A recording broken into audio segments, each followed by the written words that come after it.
कहाँ चाय बेची, कहाँ क्या किया, ये तो आने वाला भविष्य बताएगा। मतलब चाय बेचने पे भी डाउट करते हैं? निश्चित ही, एक आदमी दिखा दीजिए पूरे हिंदुस्तान में जिसने मोदी जी की दुकान में चाय पी हो और वो कहते हैं कि मैं ग्रेजुएट था। मतलब चाय भी नहीं बेची, पढ़ाई भी नहीं करी। अरे अगर उन्होंने पढ़ाई की थी तो चाय बेचने की जरूरत क्यों पड़ी? तो लगता है कि भैया चाय भी नहीं बेचते थे, पढ़ते भी नहीं थे, फिर करते क्या थे? किसी भी जज को लोहिया बनने का शौक नहीं है और किसी भी पत्रकार को गौरी लंकेश बनने का शौक नहीं होता। सबके बच्चे हैं, सबके परिवार हैं, इशारा काफी है।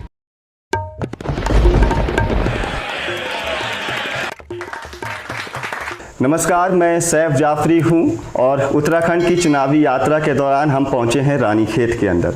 रानीखेत ज़िला अल्मोड़ा पड़ता है और मंडल पड़ता है कुमायूं। हालांकि जो उत्तराखंड की राजनीति है ये पहाड़ के ऊपर निर्भर रहती है। कहा जाता है कि जो पहाड़ से मैसेज चलता है वही मैसेज तराई तक पहुंचता है, वही तय करता है कि आने वाले समय में चुनाव में किसकी सरकार बनेगी। तो हम भी पहाड़ पर हैं, पहाड़, और ये भी कहा जाता है कि जो पहाड़ का पानी है, पहाड़ की जवानी है, वो पहाड़ के काम नहीं आता है। मेरे साथ पहाड़ के ही जवान हैं, रानीखेत के विधायक हैं करण माहरा जी, विधानसभा में नेता उपनेता प्रतिपक्ष भी हैं।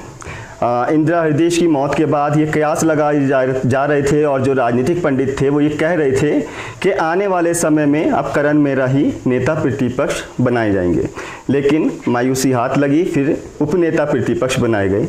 पिता भी राजनीति में थे, बड़े भाई भी राजनीति में थे, खुद भी 2 बार के विधायक हैं। और ये अपने दर्शकों के लिए मैं यहाँ बताना अहम समझता हूँ कि जो केंद्रीय मंत्री हैं अजय भट्ट, उनको हरा करके, पराजित कर करके विधायक बने हैं। करण भाई, सबसे पहले बहुत बहुत स्वागत है आपका। पापा भी विधायक, भाई भी, सभी लोग राजनीति में रहे, आप भी। कब तक ये चलता रहेगा? कभी कोई दूसरा मौका किसी दूसरे को? देखिए, बीच में ऐसा नहीं कि गैप नहीं हुआ। 20 साल तक मेरे परिवार से कोई चुनाव नहीं लड़ा। 1984 के बाद मेरी फैमिली ने चुनाव नहीं लड़ा है और कई और लोग भी यहाँ से चुनाव लड़े हैं। 2003 में मैंने ब्लॉक प्रमुख ताड़ीखेत बना मैं, और उसके बाद फिर मेरे को 2007 में पार्टी ने टिकट दिया माननीय अजय भट्ट जी के विरुद्ध, तो उसको मैं जीतने में कामयाब रहा था।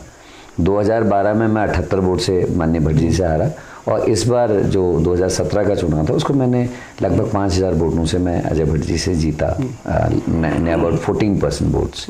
तो यही है, और जब तक पब्लिक चाहेगी तब तक है, और ऐसा कुछ नहीं कि औरों को चांस नहीं मिलेगा। जिस दिन मुझे लगेगा कि अब मैं सेवा करने लायक नहीं हूँ या कुछ और है, तो वी विल ट्राई कि कोई और अच्छा नवयुवक या कोई नवयुवती आगे आए और संभाले।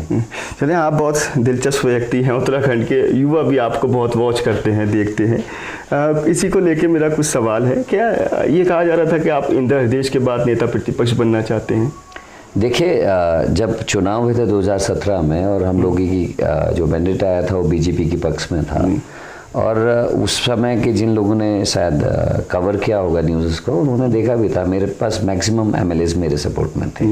लेकिन पार्टी के हित में ये निर्णय किया गया हाईकमान के द्वारा, क्योंकि इंदिरा जी बहुत पुरानी एमएलए हैं, मिनिस्टर रही हैं, संसदीय कार्य मंत्री हैं, तो उनके नेता प्रतिपक्ष बनने से पार्टी को लाभ होगा। तो मैंने स्टेप डाउन किया था स्वेच्छा से, और उस समय मुझे उपनेता बनाया गया और साथ में एश्योरेंस कमेटी का चेयरमैन बनाया गया, जो मैं आज भी हूँ।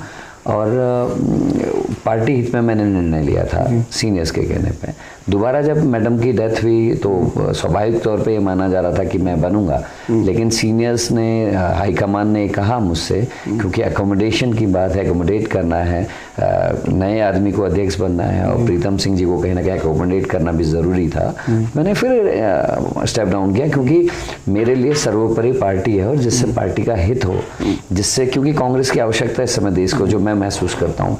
जिस तरीके का ट्रेंड चला है, पूरा देश बिक रहा है, हमको ऐसा लगता है हर चीज़ बेची जा रही है और लोगों को जाति धर्म के झगड़ों में बांटा जा रहा है। तो मुझे लगता है कि इस समय मेरे से ज़्यादा, किसी भी व्यक्ति से ज़्यादा कांग्रेस की ज़रूरत है कि कांग्रेस रहे एक मजबूत विपक्ष के रूप में या सरकार के रूप में। कांग्रेस की देश को आवश्यकता है, तो करण मेहरा का हित उससे बड़ा नहीं हो सकता, इसलिए मैंने फिर स्टेप डाउन किया। चलिए, राष्ट्र की बात पे, प्रदेश की बात पे भी आते हैं। पहले आपके संगठन को लेकर बात करते हैं। प्रीतम सिंह पहले प्रदेश अध्यक्ष थे और अब गणेश गोदियाल हैं। किसको बेहतर मानते हैं कि इनके टाइम में जो था संगठन मजबूती के साथ चल रहा था, गांव-गांव पहुंच रहा था, दोनों में से? देखिए, गोदियाल जी बहुत नए हैं, उनके लिए कोई टिप्पणी करना उचित नहीं होगा, लेकिन प्रीतम सिंह जी ने अपनी पूरी कोशिश की, पूरे प्रदेश में उन्होंने संगठन का ढांचा खड़ा किया। और इवन आज भी जो गोदियाल जी जिस संगठन को लेके चल रहे हैं, जिस ढांचे को लेके चल रहे हैं, वो प्रीतम सिंह जी के द्वारा फॉर्म है। हाँ, जो भी अध्यक्ष बनता है कुछ अपनी एक टीम जरूर लेके चलता है, उसको गोदियाल जी अभी फॉर्म कर रहे हैं, बना रहे हैं। लेकिन ये भी ध्यान में रखा जा रहा है कि चुनाव को जस्ट 4 या 5 महीने बचे हैं, तो इस समय बहुत बड़ी छेड़छाड़ नहीं हो सकती, तो दोनों मिलके ही कर रहे हैं। इसीलिए एक को नेता प्रतिपक्ष, एक को अध्यक्ष बनाया गया है, ताकि दोनों संगठन को आगे लेके चलें और जो विवाद दिखाई देते थे पार्टी के अंदर, वो विवादों को खत्म किया जा सके। तो मुझे लगता है दोनों मिलके पार्टी को मजबूत। अच्छा, 2 चेहरे तो बना दिए, नेता प्रतिपक्ष भी नया चेहरा बना दिया, प्रदेश अध्यक्ष भी। मुख्यमंत्री के चेहरे का क्या होने वाला है? देखिए, मैं फिर वही कहूँगा, पार्टी हित में जो भी निर्णय कांग्रेस की जो टीम है, जो किचन कैबिनेट, मतलब वो हाईकमान मिलकर लड़ेगा। बड़ा कॉमन सा जवाब है हर नेता। नहीं, उसमें कॉमन सा जवाब नहीं है। देखिए, बीजेपी में 3 मुख्यमंत्री चेंज हो गए, और जब खंडूरी जी के नाम से चुनाव लड़ा था, खंडूरी जी खुद चुनाव हार गए थे।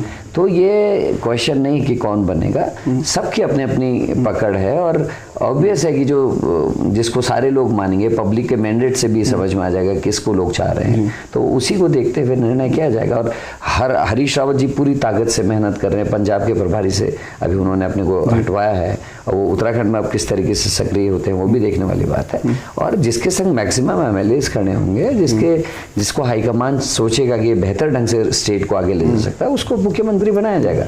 अच्छा, आपने तो संगठन के ऊपर डाला, आप किसको पसंद करते हैं कि भैया सरकार बने तो इसको मुख्यमंत्री बनाए जाए? कोई आदमी की अपनी पर्सनल कोई पसंद होती है? पर्टिकुलर में किसी का नाम नहीं ले सकता, क्योंकि मैं एक जिम्मेदार पद पे हूँ, और हाईकमान ने जो निर्णय लिया कि हम एक सामूहिक नेतृत्व में जाएंगे, तो मेरा ये कहना पार्टी के विरोध में सा लगेगा। मैं इसमें कोई टिप्पणी नहीं करना चाहता। चलें, ठीक। अच्छा, ये बताएं, पापा भी राजनीति में, इंदिरा जी के समय से भाई भी राजनीति में बड़े बड़े पदों पर, और चुनाव जीत करके संसद और विधानसभा में पहुंचे हैं। आप ही 2 बार के विधायक हैं, केंद्रीय मंत्री को हरा करके आए। अपने अंदर नहीं आता कि नहीं भैया इस बार मुझे भी मुख्यमंत्री बनना चाहिए? देखिए, कोई भी आदमी जो पॉलिटिक्स में आता है, उसकी अपनी महत्वाकांक्षाएं ज़रूर होती हैं, लेकिन मेरा ये पर्सनल ये मानना है, जैसे मैं फादर को देखता था कि 20 साल तक ब्लॉक प्रमुख रहे, CB गुप्ता जैसे बड़े कद्दावर नेता जो उत्तर प्रदेश के मुख्यमंत्री थे, उनके खिलाफ चुनाव लड़ते थे, और नेहरू जी उनके खिलाफ प्रचार में आते थे। आपके पिताजी के खिलाफ? तो नेहरू जी को ही उनको फिर कांग्रेस में ज्वाइन कराया नेहरू जी ने, क्योंकि उन्होंने देखा एक यंग लड़का है और इतना पकड़ है, तो उन्होंने उनको लिया, उन्होंने बताया कि कांग्रेस को इस समय ऐसे लोगों की आवश्यकता है। और मेरे फादर लोहिया जी से बहुत ज़्यादा प्रभावित थे, और इलाहाबाद यूनिवर्सिटी के पढ़े हुए थे, पहले IPS जो इंडिया का फर्स्ट IPS बैच था उसमें सेलेक्ट हुए थे, उसके बावजूद वो उसमें नहीं जाके राजनीति में आए। तो सारे लोग पैसा कमाने के लिए या किसी अन्य चीज़ के लिए नहीं आते, कुछ लोगों के अपने अलग अलग आइडियाज़ होते हैं, और वही कारण रहा कि लोगों ने उसके बाद जब फादर बीमार हो गए तो बड़े भाई को पॉलिटिक्स में उनके फॉलोअर्स लेके आए, और मेरे साथ भी कमोबेश कुछ ऐसे ही हुआ। जब फादर की डेथ हो गई और भाई साहब की तबीयत खराब होने लगी, तो जो पब्लिक थी रानीखेत क्षेत्र की, उन्होंने ही मुझे पिक किया। मैं आई वॉज नॉट, मतलब अंदर से I was not willing to come in politics. तो लोगों के कहने से ही हम आए, और उसका नतीजा ये रहा कि पहला इलेक्शन में कितने बड़े नेता से, जो बीजेपी के अध्यक्ष भी रहे, कैबिनेट मिनिस्टर भी रहे, उनसे मैं जीत पाया। और जो हारा भी मैं चुनाव, तो केवल 78 वोटों से हारा। तो पब्लिक का सपोर्ट है, और पब्लिक के ही प्यार से हम लोग यहाँ तक हैं।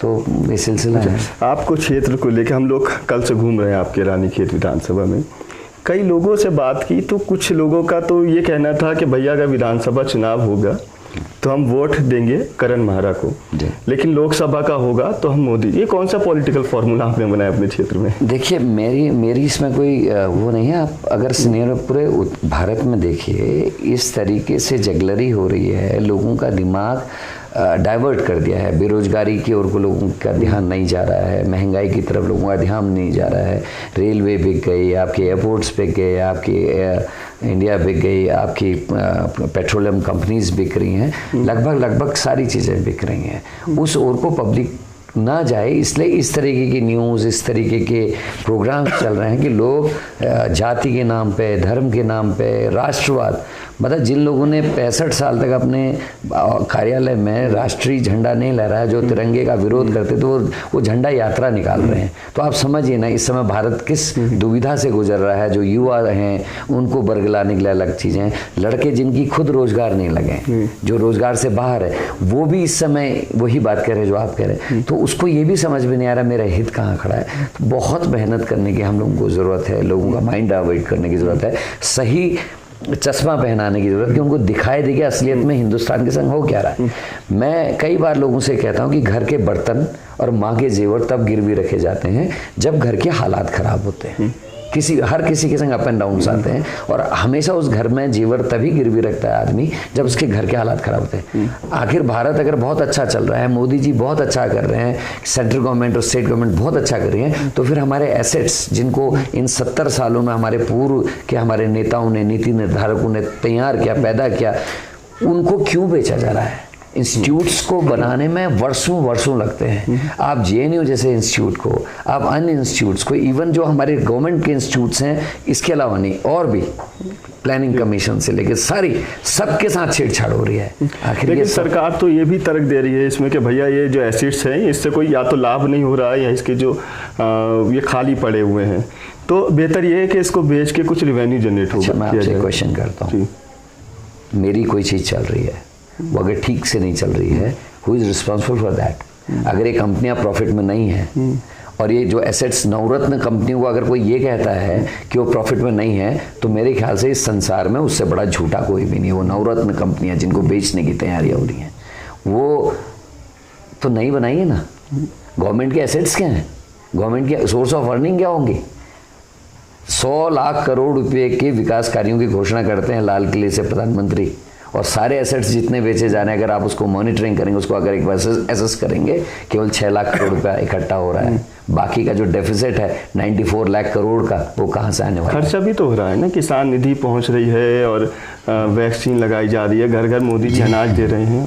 क्या लेना चाहते हो? 500 किसानों की मृत्यु हुई है सड़कों में बैठ के 1 साल के अंदर, और 9 किसान परसों कुचल के मारे गए हैं, सबने देखा है। वैक्सीन्स लगाई गई पहले भी, पोलियो उन्मूलन के कार्यक्रम चले, मलेरिया उन्मूलन के कार्यक्रम चले, चेचक को उन्मूलन के कार्यक्रम चले। कभी भी मैंने कोई ऐड ऐसा नहीं दिखा कि प्रधान सेवक ये कह रहा हो कि मैंने कर दिया और मुझे धन्यवाद दो। हमेशा ये कहा गया कि माँ, तेरे बगल का जो सबसे नज़दीकी स्कूल है वहाँ पोलियो ड्रॉप्स पिलाई जा रही है, अपने बच्चे को लेके जाओ, पोलियो ड्रॉप्स पिला। ये देश के हित में है, बच्चा स्वस्थ होगा। मलेरिया से बचने के लिए कहा जाता था कि डेंगू या मलेरिया से बचने के लिए मच्छर पैदा न हो, तो ये काम किए जाए, इस तरीके से खून की जांच कराए। पहली बार देख रहा हूँ कि लाखों लोग मर गए, अफसोस नहीं किया, माफी नहीं मांगी। अच्छा, लेकिन हर पेट्रोल पंप में ये लिखा जा रहा है कि मोदी जी धन्यवाद, आपने वैक्सीन लगा दी। भाई प्रधान सेवक हो, ऐसा नहीं कर रहे हो, ये आपकी रिस्पॉन्सिबिलिटी है कि लोगों को टाइम से ऑक्सीजन मिले। आप ये कह भी रहे हैं कि 650 से ज्यादा किसान शहीद हो गए, लखीमपुर में भी 6-7 किसान शहीद हुए, बेरोजगारी है, महंगाई है, पेट्रोल डीजल की कीमतें, ये जो सरकारी चीज़ें, प्रॉपर्टी इंस्टीट्यूशन बेच दिए गए, आपको लगता है ये कहीं मुद्दे रह गए हैं या आने वाले चुनाव में मुद्दे रहेंगे? ये मुद्दे बनेंगे, और मैंने रिक्वेस्ट किया राहुल जी से मिलके भी। हम फौजी पृष्ठभूमि से और फौज के घर में रहते हैं, कुमाऊं रेजिमेंट का home of the Kumaon regiment है, और हमने बचपन से ये देखा है कि attack is the best defence. Congress को अटैकिंग मोड में आना पड़ेगा। जब तक कांग्रेस अटैकिंग मोड में नहीं आएगी तब तक लोगों के समझ में नहीं आएगा। हमको अटैक करना पड़ेगा बीजेपी पर, विपक्ष पे। हमको अटैक करना पड़ेगा उस मीडिया पे जो मोदी या गोदी मीडिया है। जब तक हम अटैकिंग मोड में नहीं आएंगे, जब तक हमको ये लालच नहीं होगा कि मीडिया के मेरे अगेंस्ट कुछ, मतलब अभी तक डिफेंसिव मोड में है। बिल्कुल, मीडिया से आप why you shaking hands with them, जब वो दिखा ही नहीं रहे हैं आप क्या कहना चाहते हैं, जब पब्लिक के सरोकारों से जुड़े हुए तो ये परंपरा किसने खत्म की है? जो अटैक में वो था, सड़कों पर निकलने का कांग्रेस की परंपरा थी, आवाज उठाने की सब परंपरा। देखिए, इसकी शुरुआत बड़ी प्लानिंग से हुई। एक मीडिया सेल बना जिसने राहुल जी पे अटैक किए। राहुल जी ने, आज से आपको याद होगा 9 साल पहले कहा था, the actual threat is China not Pakistan. तैयारी करिए चाइना के लिए, और वो सच साबित हुआ जब 76 किलोमीटर अंदर चाइना लद्दाख में घुस गई, और 3 बार अभी हमारे यहाँ उत्तराखंड में धारचूला के पास के क्षेत्र से अंदर घुसी है। लेकिन वो मीडिया उस चीज़ को नहीं दिखाएगा। मीडिया ये दिखाएगा कि हार्वर्ड से पढ़ा हुआ ये लड़का जो कराटे में ब्लैक बेल्ट है, जो पढ़ा लिखा है, जो इकोनॉमी का स्टूडेंट है, वो पप्पू है। और जो ये कहता है कि मैं बांग्लादेश का, जिसका आंदोलन ही नहीं हुआ, जिसको फील्ड मार्शल मनिक शॉ ने और इंदिरा जी के टाइम में जो बांग्लादेश बना, पाकिस्तान के 2 टुकड़े हुए, उसमें जो आदमी कहता है मैं उस आंदोलन का सदस्य रहा, जो विवेकानंद को और चाणक्य जी को साथ बैठ के बात करना दिखाता है। जेल गए थे जिस आंदोलन की आप बात कर रहे हैं। तो वही मैं क्या, कौन सा आंदोलन, बांग्लादेश का आंदोलन हुआ? तो जो जिस आदमी को हिस्ट्री का पता नहीं, जिसे ज्योग्राफी का पता नहीं, दुनिया भर की चीजें ऐसी सामने है, लेकिन उस चीज को ना मीडिया ने दिखाया, ना IT सेल ने दिखाया। तो यही मैं कहना चाहता हूं। मतलब आप झुठला रहे हैं, इतने बड़े मन से प्रधानमंत्री कहकर के आ रहे हैं कि भैया मैं आपके बांग्लादेश में कहा था ना कि मैं आपके आंदोलन में जेल गया हूँ। वही मैं कहना चाह रहा हूँ कि वो पंजाब जाते हैं, पंजाब की पगड़ी पहन लेते हैं, उत्तराखंड आते हैं तो केदारनाथ की गुफा में बैठ जाते हैं, वेस्ट बंगाल गए थे तो कुछ और कह रहे थे, जब यहाँ चुनाव लड़ रहे थे MP का UP में तो कह रहे थे गंगा माँ ने बुलाया। आई डोंट नो कहाँ क्या है, कहाँ चाय बेची, कहाँ क्या किया, ये तो आने वाला भविष्य बताएगा। मतलब चाय बेचने पे भी डाउट करते हैं? निश्चित ही, एक आदमी दिखा दीजिए पूरे हिंदुस्तान में जिसने मोदी जी की दुकान में चाय पी हो, और वो कहते हैं कि मैं ग्रेजुएट था। मुझे तो जो पता है कि मेरे फादर जैसे मैं इलाहाबाद यूनिवर्सिटी से ग्रेजुएट होके आए, और लोग भी उस एरा के थे, 11th पास, 12th पास और 10th पास को घर से उठा के मास्टर बना दिया जाता था कि भाई पढ़ा लिखा बच्चा है, उनको टीचर बनाते थे। मतलब चाय भी नहीं बेची, पढ़ाई भी नहीं करी। अरे अगर उन्होंने पढ़ाई की थी तो चाय बेचने की जरूरत क्यों पड़ी? ग्रेजुएट को तो उस समय बुला के घर से लाके नौकरी दी जाती थी जब आजाद भारत था। मोदी जी की जो एज थी पढ़ाई के बाद वाली, उस एज में तो घरों से ढूंढे जाते थे बच्चे की, भाई कोई इंटर या हाई स्कूल है तो आओ, तो यार स्कूल खुल रहा है, आपको टीचर बना देते हैं। तो चाय क्यों बेची? फिर टीचर बन जाते हैं। अपने जैसे कई लोगों को पैदा करते, कई मोदी हो सकते थे। अच्छा, कुछ तो लगता है कि भैया चाय भी नहीं बेचते थे, पढ़ते भी नहीं थे, फिर करते क्या थे? कभी वो कहते मैं केदारनाथ की कंदराओं में तपस्या करता था, मैंने हठ योग किया है, मैंने ये किया, मैंने ये भी सुना। अब वो पता नहीं क्या करते थे। I don't know. ये मतलब सवाल है, ये सवाल है मेरा। आपने तो कभी कोर्ट नहीं गए, कचहरी नहीं गए कांग्रेस मुद्दे को लेके कि भैया जो हलफनामे में डिग्री दाखिल की है असली है फर्जी है, क्या है? सर, किसी भी जज को लोहिया बनने का शौक नहीं है, और किसी भी पत्रकार को गौरी लंकेश बनने का शौक नहीं होता। सबके बच्चे हैं, सबके परिवार हैं, इशारा काफ़ी है। मतलब जस्टिस लोहिया और गौरी लंकेश, ये एग्जाम्पल सेट हुए इस देश में। क्या था वो, थोड़ा खुल के बताइए। देखिए, लोहिया ने क्या किया यू नो बेटर, और उसके बाद उनके साथ क्या हुआ। अभी दूसरे एक जज जिनको ऑटो रिक्शा से दबा के मार दिया गया, उन्होंने क्या किया था, उनके संख्या यू नो। और एक ऐसा जज जिसने फेवर में डिसीजंस दिए, जब वो रिटायर होते वो राज्यसभा पहुंच जाते। तो ये सारी चीजें देख रहा है। मतलब आप लोकतंत्र पर सवाल खड़ा कर? निश्चित ही, मैं लोकतंत्र पे जो इस समय व्यवस्थाएं चल रही हैं उस पर सवाल करना। आज उत्तराखंड कैमरे के सामने खुल के बोले, ये भी तो लोकतंत्र है। मैं बोल रहा हूँ, मुझे डर नहीं है, मैं जेल भी चले जाऊँ, मेरे बच्चे भी छोटे हैं, वो जब बड़े होंगे तब तक मैं आ जाऊँगा बाहर, कोई दिक्कत नहीं है। मेरे राज्य में इस समय 3-4 महीने बाद चुनाव है, रासुका लगा दी गई है, किसी को भी उठा के बंद किया जा सकता है। सुनवाई कितने महीने बाद रासुका में, तो यू नो क्या ऐसा बड़ा कांड हो गया है इस उत्तराखंड में कि आपको रासुका लगानी पड़ गई? ये लोकतंत्र है। इलेक्शन से ठीक पहले आप विपक्ष के नेताओं के मन में भय पैदा करोगे, अगर मैं कुछ बोलूंगा तो मुझे बंद कर दिया जाएगा। तो ये लोकतंत्र है क्या? जिस तरीके से किसानों की आवाज़ दबाई जा रही है, 1 साल से किसान है को उनसे वार्ता करने को, डायलॉग करने के लिए तैयार नहीं है। एक केंद्र का मंत्री का बेटा अपने अहंकार में उतने सारे किसानों को रौद देता है, एक्सीडेंट में एक व्यक्ति की मृत्यु हो सकती है, लेकिन इतनी बड़ी भीड़ जुलूस जा रहा है और आप पीछे से लाके एक बड़ी गाड़ी से दबाते हुए निकल जा रहे हैं, और उसके ऊपर प्रियंका जी को गिरफ्तार कर रहे हो, अखिलेश दास को आप गिरफ्तार कर रहे हो, लंकेश वो जो भी है, रावण जो है उसको आप उनको आप गिरफ्तार कर रहे हैं, लेकिन जिसने किया है केस उसको आपको गिरफ्तार करने में 3 दिन से ज्यादा लग गया है। केंद्रीय मंत्री का आप इस्तीफा नहीं ले पा रहे हो, तो क्या ये लोकतंत्र? वो तो मना कर रहे हैं कि मेरा बेटा इसमें था ही नहीं। देखिए, वीडियोज आ गई हैं, जिसने जो उनके स्टाफ के लोगों को कहते हैं हमने भगा दिया, बच गए, खेत कूद के भागे हैं। तो ये तो इन्वेस्टिगेशन का मामला है, लेकिन क्या अगर यही काम करण मेहरा ने या किसी अन्य पार्टी की व्यक्ति के द्वारा होता, इन्वेस्टिगेशन चलता रहता लेकिन गिरफ्तारी हो जाती? क्या कारण थे कि नहीं जाने दिया? क्या कारण थे कि पोस्टमार्टम दोबारा करना पड़ रहा है?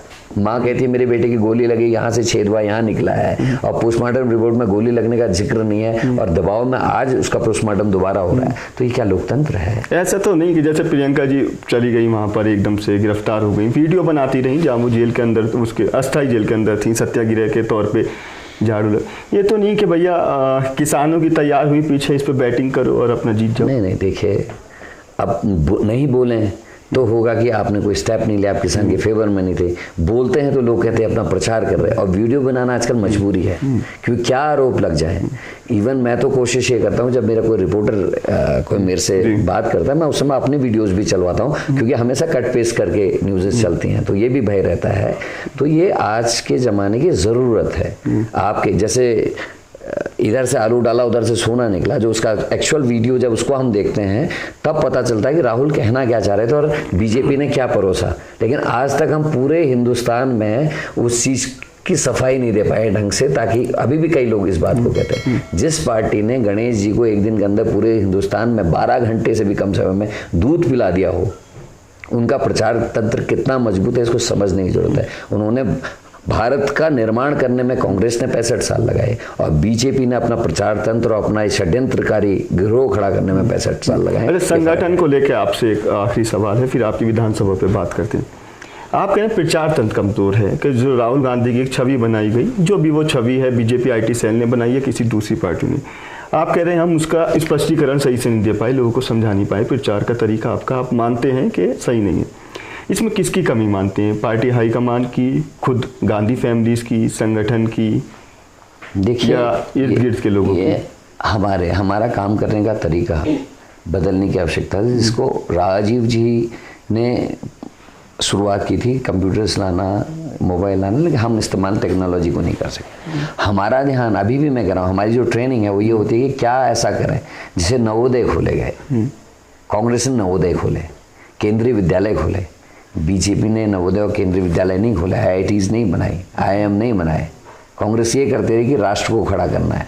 बीजेपी ने बनाया पॉलिटिकल एजेंडे के संग शिशु मंदिर, जिन्होंने उनकी पहुंच तैयार की। मैं कह रहा हूँ ना, 65 साल हमको लगे राष्ट्र का निर्माण करने में, नवोदय खोलने में, केंद्रीय विद्यालय खोलने में, पॉलिटेक्निक खोलने में, ITI खोलने में, IITs खोलने में, IIM खोलने में। उन्होंने ये सब काम नहीं किए बड़े काम, उन्होंने केवल शिशु मंदिर बनाए, ताकि वहाँ का पढ़ा हुआ बच्चा एक माइंडसेट के साथ आगे बढ़े, जब वो बड़ा हो कहीं जॉब में जाए, कहीं भी जाए, तो एक RSS का कार्यकर्ता खड़ा हो, ना कि भारत की सेवा करने वाला एक नागरिक, जो ऊपर से कहा जाए उसको मानने वाला एक आदमी तैयार किया जाए। तो ये डिफरेंस था, और उस डिफरेंस को हम पाटेंगे, लेकिन पॉजिटिव उसके साथ पाटेंगे। हम लोगों को ज़्यादा पढ़ाएंगे, ज़्यादा अवेयर करेंगे, और उस पर टाइम ज़रूर लगेगा, लेकिन हम आएंगे। चलिए, अब आपके और आपकी विधानसभा के 2-4 सवाल हैं। अमूमन जब हम बात करते हैं लोगों से, आपकी विधानसभा से फ़ोन के थ्रू या फेस टू फेस उनसे बात करते हैं, आपके बारे में एक चीज़ यहाँ पे बहुत प्रचलित है कि भैया करण महाराज जो हैं, चाहे सत्ता में हो या विपक्ष में हो, अपनी गाड़ी में दरी लेके घूमते हैं, कि जहाँ उनको लगा कि ठीक नहीं है भैया दरी बिछा के बैठ गए धरने पे। क्यों बैठते हैं इतना? देखिए, चुन के जब हम आते हैं, विधायक बनते हैं या नहीं रहते हैं विधायक, दोनों में कहीं ना कहीं कमी होती है। अगर बनते हैं तो कुछ अच्छा काम किया होता है, नहीं बनते हैं तो हमने कोई चीज़ें कमी रही होती है। हमारा काम है कि पब्लिक की जो प्रॉब्लम्स हैं, जो लोगों को जिनकी वजह से हम लोग हैं, उनकी जो दिक्कतें हैं, परेशानियां हैं, उसको हम ठीक करें। हम लोग सेतु का काम करते हैं गवर्नमेंट और पब्लिक के बीच में।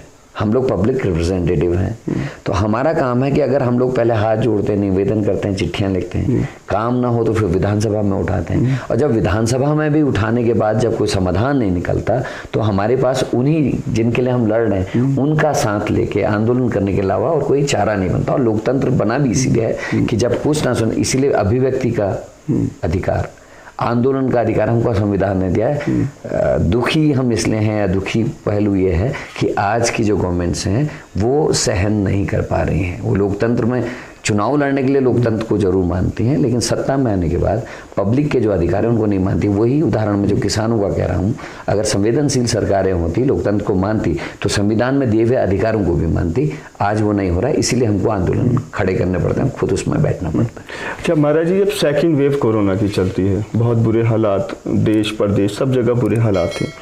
हम लोग लगातार सोशल मीडिया पर देखते थे कि लोग आपको लिखते थे, टैग करते थे कि भैया यहाँ ऑक्सीजन नहीं है, मेरे यहाँ ये बीमार है, कोरोना हो गया। आपने लोगों की बहुत मदद की है। मैं अगर निजी तौर पे बोलूँ तो मेरा भी सबसे पसंदीदा काम जो आपने किया था, आपने तुरंत एक ऑक्सीजन प्लांट लगाने के लिए 50 लाख रुपए की धनराशि अपनी विधायक निधि से दी। सबसे पहले शायद उत्तराखंड में आप ही वो शख्स थे जिन्होंने अपनी विधायक निधि से पैसा दिया। प्लांट कितना बन के तैयार हुआ? देखिए, लगातार सीडीओ से बात कर रहा हूँ, लगातार जिला स्तर पर बात करने के बाद भी नहीं, अभी तक कंप्लीट नहीं हुआ। आज दुखद पहलू ये है कि आज प्रधानमंत्री जी ऋषिकेश से सारे ऑक्सीजन प्लांट्स का उद्घाटन कर रहे हैं वर्चुअल।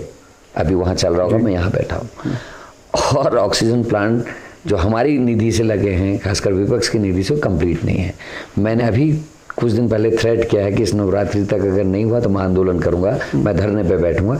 तो कल मुझे प्रशासन से फोन आया, मैंने ये भी क्वेश्चन किया कि प्रधानमंत्री आज उद्घाटन कर रहे हैं सारे उनका, तो ऐसा कैसे है कि मेरा नहीं बना? मतलब जो भाजपा के विधायकों ने दिए बनवाए उसका कर रहे हैं, आपका छोड़ दिया था? नहीं, सबका कर तो वर्चुअल सब कर रहे हैं वर्चुअली, लेकिन मेरा प्लांट अभी भी तैयार नहीं है। मैं यही क्वेश्चन कर रहा हूँ, जब प्लांट्स तैयार नहीं तो उद्घाटन क्यों हो रहे हैं?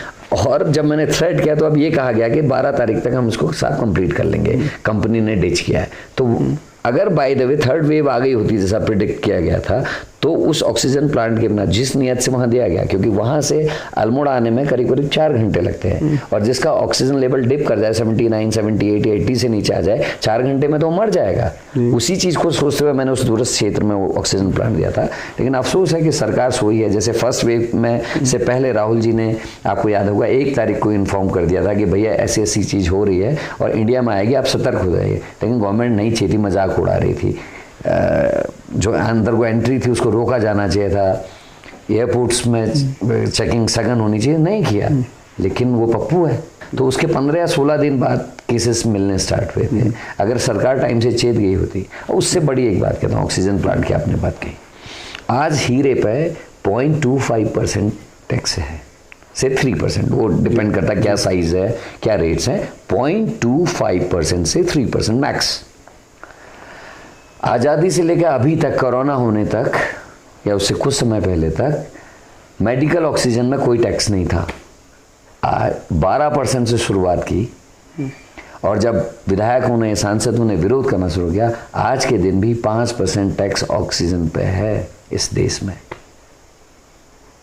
ऑक्सीजन सप्लाई नहीं कर पाए, लेकिन ऑक्सीजन में टैक्स लगाने की इस सरकार को याद है। इसीलिए कह रहा हूँ, लोकतंत्र खतरे में है, खतरे में है, खतरे में। वो लगता, मुझे लगता है कि छद्म कुछ है जो दिखाने के लिए लोकतंत्र, और चल कुछ और रहा है।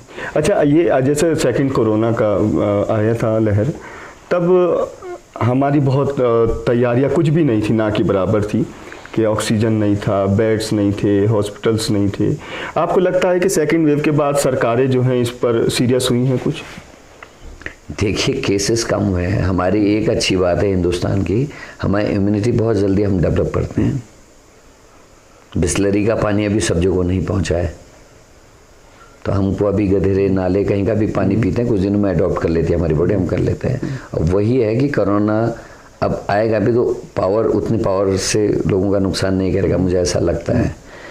और लेकिन तैयारियां क्या हुई हैं बताइए ना। मैं कह रहा हूँ ना, आज वर्चुअली प्रधानमंत्री उद्घाटन कर रहे हैं, मेरे द्वारा जो पैसे दिए गए थे, आज के दिन भी जब उद्घाटन चल रहा है, भिकियासैन का प्लांट तैयार नहीं है, तो ये क्या तैयारी बनेगी? बिना उसी के फीता काट रहे हैं मेरे यहाँ, तो मैं यही मानूंगा। तो बहुत सारी दिक्कतें हैं। आज भी आपके पास मेडिकल स्टाफ नहीं है। पैसा खर्च जरूर किया गया, वेंटिलेटर्स खरीद लिए गए, और वेंटिलेटर जब खरीदे जाते हैं, आपको एनेस्थीसिस्ट चाहिए, आपको न्यूरो चाहिए, आपको। अच्छा, वेंटिलेटर पे एक मुझे बात याद आती है, जब सेकंड वेव चल रही थी आपके रानीखेत के CSC में, वेंटिलेटर को लेकर आप कोई धरना आंदोलन कुछ कर रहे थे, वो क्या मुद्दा था? वो मुद्दा ये था कि आप मैं वही कह रहा हूँ, वेंटिलेटर से आप लगा रहे हो, लेकिन एक वेंटिलेटर को चलाने की जो टीम चाहिए वो आपके अस्पतालों में है ही नहीं। फिजिशियन है तो एनेस्थीसिस्ट नहीं है, एनेस्थीसिस्ट है तो न्यूरो नहीं है। तो उन जो आपने खरीद की है, जिसमें कमीशन बाजी होती है, वो आपने खरीद लिए, लेकिन उनको चलाने वाला, उनको ऑपरेट करने वाला कौन है? क्यों बेवकूफ बना रहे हैं? वेंटिलेटर शोपीस नहीं हो सकता। आप वेंटिलेटर लगा रहे हो तो आप उसके लिए ट्रेनिंग दीजिए। आपने डॉक्टर्स की 15 ही दिन की भी ट्रेनिंग अगर करा दी होती, जो नहीं थे उनको भी, जो हॉस्पिटल ऑलरेडी थे उनको भी ट्रेनिंग करा दी होती, तो भी शायद काम चलता। मेरा आज भी क्वेश्चन है, कितने वेंटिलेटर्स खरीदे गए, और उन वेंटिलेटर्स को चलाने के लिए जो टीम चाहिए, आपने कितने हॉस्पिटल्स में वो टीम दे दी है? इसको क्वेश्चन कर लीजिए, पता चल जाएगा। चलिए, आखिरी सवाल में 2 सवाल हैं।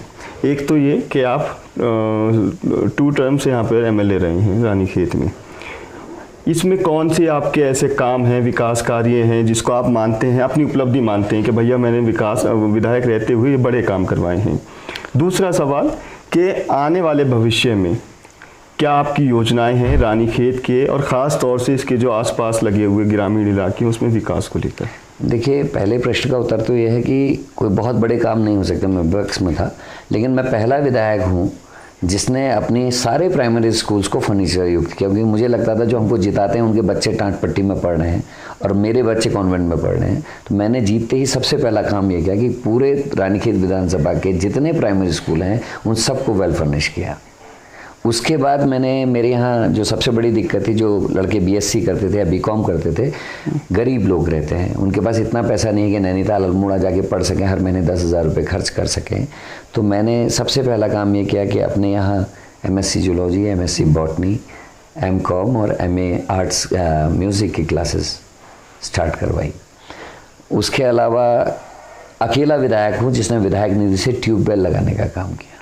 70 विधायकों में जब से हमारा राज्य बना है तब से किसी भी विधायक ने ट्यूबवेल एमएलए लेड से नहीं लगाया। मैंने रानीखेत की पानी की प्रॉब्लम को ख़त्म किया और उसके साथ साथ कुछ पंपिंग योजनाएं भी बनाई हैं। कोठियाँ की इस बार हमारी बनी है, सुकोली की उसके पहले बनी है। शायद ही कोई विधायक होगा जिसको मजबूरी में, क्योंकि जब सरकार ने पैसा नहीं दिया तो मुझे एमएलए लेड से पंपिंग योजना बनानी पड़ी गाँव के लिए।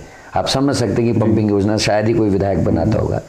उसके अलावा भी अनेकों काम हैं, जैसे भतरौजखंड के डिग्री कॉलेज को पैसा दिलाना, भतरौजखंड का डिग्री कॉलेज की लैंड का मामला सुलझाना।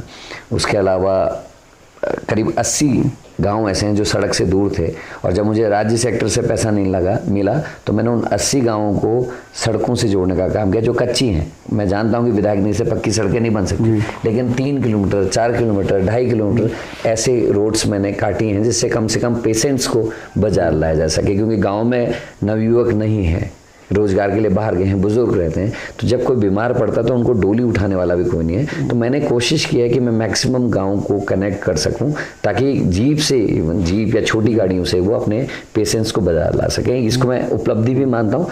हाँ, कई लोग ये कहते हैं कि साहब इन्होंने जो रोड बने वो टूट जा रही हैं या अच्छी नहीं है। जब नेशनल हाईवे टूट जा रहे हैं बरसात में, स्टेट सेक्टर की रोडें टूट रही तो ये तो कच्ची सड़कें भी टूटेंगी। और लेकिन मैंने अभी हम इधर 1.5 महीने के अंदर जितनी सड़कें हमने 80 सड़कें काटी हैं उनको दोबारा दुरुस्त करने के लिए हमने बजट एलोकेट किया है और हम उनको दोबारा से चलने योग्य बनाने जा रहे हैं। और भविष्य की क्या वो है कि ये वाला जो कुछ ऐसे बड़े काम कि आपका सपना हो कि भैया मुझे ये काम करवाना? देखिए, 4 मेरे सपने हैं। एक है कि मैं रोजगार पर कुछ इंस्टीट्यूट्स अपने विधानसभा में ला सकूं जिससे मेरे युवा जो लोग हैं, चाहे हमारी बहनें हैं चाहे भाई हैं, उनको रोजगार मिल सके, क्योंकि आजकल खाली बीएससी एमएससी करके एमए करके नौकरियां नहीं मिल रही हैं। खाली इवन पॉलिटेक्निक्स करे हुए, ITI करे हुए लड़कों को भी नौकरी नहीं मिली। तो कोई ऐसे रोजगार परक नए जिससे आयाम मिले वो। दूसरा मेरा एक बहुत बड़ा सपना है कि मैं जिला बनवा सकूं रानीखेत, और जो हमारा राम गंगा जिले की मांग है मेरी विधानसभा में, मैं नैनीताल पैटर्न में जिला बनाना चाहता हूं जिसमें डीएम कुछ दिन रानीखेत बैठे, कुछ दिन भिकियासैन बैठे, जैसे नैनीताल में। वो नैनीताल में बैठते हैं और दोनों तरफ के लोगों को खुश कर, नहीं, दोनों तरफ नहीं, झगड़ा खत्म करना है, क्योंकि झगड़े में कोई चीज़ मिलती नहीं। मैं चाहता हूँ मेरा घर एक रहे, और नैनीताल में ये चीज़ बखूबी बहुत सालों से हो रहा है कि डीएम नैनीताल में भी बैठते हैं और वो हल्द्वानी में भी बैठते हैं, तो दोनों में कोई झगड़ा नहीं है और खूबसूरती से नैनीताल जिला चल रहा है। मैं वही अपने यहाँ करना चाहता हूँ। एक और मेरा बड़ा सपना है, मैं चाहता हूँ गैरसैंण स्थायी राजधानी बने। कांग्रेस क्या चाहती है मैं नहीं समझता, और क्या चाहते हैं मैं नहीं समझता। करण मेहरा का इंडिविजुअल, क्योंकि जब मैं राजनीति में आया मेरा सपना था कि मेरा राज्य बने, और मेरा सपना है कि पहाड़ में राजधानी हो ताकि अधिकारी और जो नेता हैं वो पर्वतीय क्षेत्रों में रहें तो वो हमारी दिक्कतों को समझें। जो गांव का आदमी है, जो गांव की माँ घास सारती है, 2-2 किलोमीटर से पानी अपने सर पर लेके आती है, बच्चे के लिए खाने के लिए अच्छा अन्न नहीं है, उनकी क्या दिक्कतें हैं, उनके रास्तों की दिक्कतें हैं, उनके अस्पताल की दिक्कतें, उनके बच्चों के एजुकेशन की जो दिक्कतें हैं, वो तभी अधिकारी और नेता समझेंगे जब वो ग्रामीण अंचल में कहीं पर्वतीय क्षेत्र में रहेंगे। जब उनको पता चलेगा कि जाड़ों में जब नल जम जाते हैं तो पानी कैसे घर लाया जाता है, तो वो तभी समझा जा सकता है कि जब हम पहाड़ के किसी क्षेत्र में दिक्कतों में रहें ना। सुविधाओं में तो सभी रहते हैं, अच्छे से रहते हैं, दिक्कतों में रह के समझे कि आखिर उस माँ का दर्द क्या है। तो इसलिए मैं चाहता हूँ कि स्थायी राजधानी हमारी भराड़ीसैन बने, मेरा जिला बने, मेरे बच्चे अच्छे एजुकेशन लें, उनको नौकरियों की अपॉर्चुनिटीज़ मिलें। कुछ ऐसे उद्योग, जैसे मैं उदाहरण देना चाहता हूँ, चाइना है, जापान है, वहाँ पर्वतीय क्षेत्रों में भी छोटे उद्योग हैं जिससे उनकी आमदनी होती है।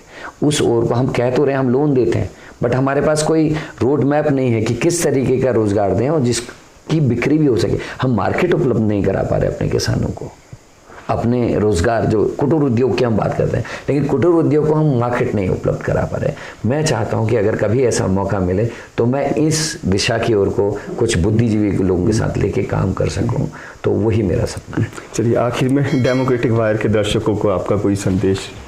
मैं आपके दर्शकों को धन्यवाद देता हूं और आपको, खासकर आपकी टीम को, कि आप आए और मैं बिना डर के, बिना तीसरे कैमरे के मैं आपसे बात कर पा रहा हूँ। क्योंकि आज ज़रूरत है ऐसे लोकतंत्र के चौथे प्रहरी की जो सच में, जो पहले जिस सपने के साथ भारत आज़ाद हुआ था और न्यूज़ चैनल्स या अखबारों को माना जाता था कि वो चौथे स्तंभ के रूप में काम करेंगे, वो हो। और आपके दर्शकों से भी मैं इतना ही कहना चाहता हूँ कि नेताओं की भाषाओं पे नहीं, भाषणों पे नहीं, अपने विवेक से काम करें। राष्ट्र को किस चीज़ की आवश्यकता है उस पर चिंतन मनन करके हमको समाज में वार्ता करनी चाहिए। हमारे डायलॉग्स खत्म हो गए हैं पब्लिक के। जब तक पब्लिक सोच समझ के डायलॉग्स नहीं करेगी, आपस में बातचीत नहीं करेगी राष्ट्र हित में, तब तक देश का भला नहीं हो सकता। जैसे मैं देखता था कि पुराने लोग अनपढ़ थे, कम पढ़े लिखे थे, लेकिन उनकी बातें गंभीर थी, उनकी चिंताएं गंभीर थी, वो राष्ट्र के बारे में चिंतन करते थे, उनकी बातों का स्तर बहुत ऊपर था। हमारा एजुकेशन का स्तर वैसे बढ़ा है, पर हम एक्चुअली लिटरेट नहीं हो रहे। हम शब्द और अक्षरों को समझने लगे हैं, पर जो असली लिटरेसी थी, जो समझ थी, वो कहीं ना कहीं गुम हो रही है। मीडिया की वजह से कह लें, या जो आज के नए एंटरटेनमेंट के साधन आ गए हैं उसकी वजह से कह लें, हम जो मोबाइल में आता है हम उसको बिल्कुल सत्य मान ले रहे हैं। हमने अध्ययन करना छोड़ दिया है, हमने डिस्कशन करना छोड़ दिया है। तो आपके दर्शकों से मैं खास कर ये अपील करना चाहता हूँ, राष्ट्र हित में ये भी आवश्यक है कि हम जहाँ बैठें, जिस कम्युनिटी में बैठें, वहाँ हम राष्ट्र हित की या राष्ट्र स्तर पे जो बातें उनको करें और अपने बच्चों को प्रेरित करें कि अच्छी पुस्तकों को पढ़ें, ताकि उनको नॉलेज हो और कोई उनको बरगला ना सके। बहुत बहुत धन्यवाद समय देने के लिए।